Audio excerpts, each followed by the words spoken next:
ရွာတဲကအမည်မဖော်ပြခြင်းနဲ့တော်ရိုလန်လေးရဲ့အဆုံးမှာအိမ်ဟောင်းကြီးတစ်လုံးရှိနေတယ်လူတွေကအဲ့ဒီအိမ်ကိုမီးမလင်းတဲ့အိမ်လို့ခေါ်ကြတယ်နေခင်းဆိုရင်တာမန်အိမ်တစ်လုံးလိုပဲတာယာတလို့မြင်ရပေမဲ့ညဘက်ရောက်ရင်တော့မီးမလင်းဘူးလူမနေဘူးဒါပေမဲ့အိမ်တွင်းကလှုပ်ရှားတံတွေကြားရတတ်တယ်ရွာတဲကကလေးတစ်ယောက်ဖြစ်တဲ့အောင်မင်းဟာအဲ့ဒီအိမ်ကြောင်းစိတ်ဝင်စားလာတယ်တရေရှိတယ်လို့လူကြီးတွေပြောကြတာကိုသူမယုံဘူးတညမှာသူ့တငယ်ချင်းတွေနဲ့စိန်ခေါ်ပြီးအိမ်ဟောင်းထဲဝင်ကြည့်ဖို့ဆုံးဖြတ်လိုက်တယ်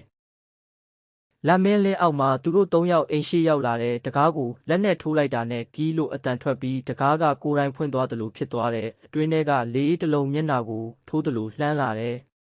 အိမ်ထဲဝင်သွားတော့ဖုန်တက်နေတဲ့မိန်းကလေးပုံတစ်ပုံကိုမြင်လိုက်တဲ့ပုံထဲကမိန်းကလေးရဲ့မျက်လုံးတွေကမျက်နှာချင်းဆိုင်ကြည့်နေတယ်လို့ခံစားရတယ်သူတို့ရှေ့တလန်းလှမ်းလိုက်တိုင်းအပေါ်ထက်ကခြေလန်းတန်တလန်းတလန်းဆက်တိုက်ကြရတယ်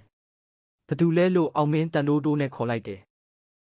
အဲ့ဒီချိန်မှာအိမ်တစ်လုံးလုံးမီးမလင်းပေမဲ့လမ်းမင်းလင်းကပုံထဲကိုဓာတ်ရိုက်ကျလာတဲ့မိန်းကလေးပုံထဲကမျက်လုံးတစ်စုံလှုပ်သွားတယ်လို့ဖြစ်တယ်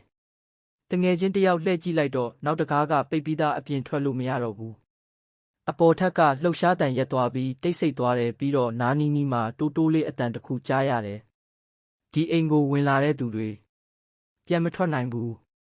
သူတို့၃ယောက်လန့်ပြီးတကားကိုလှမ်းဖွင့်ကြည့်တော့အလွယ်တကူဖွင့်လို့ရသွားတယ်အပြင်ထွက်ပြေးကြတယ်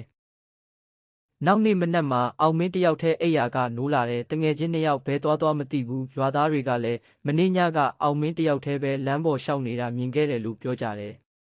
ဒါပေမဲ့အောင်မင်းရဲ့အိတ်ခမ်းနံရံမှာတော့ဖုန်တက်နေတဲ့မိန်းကလေးပုံတစ်ပုံအစ်စ်ပေါ်လာခဲ့တဲ့ပုံထဲမှာသူ့တငယ်ချင်း2ယောက်မျက်လုံးပိတ်ပြီးရက်နေကြတယ်ညတိုင်းလမ်းမင်းထွက်တဲ့အခါ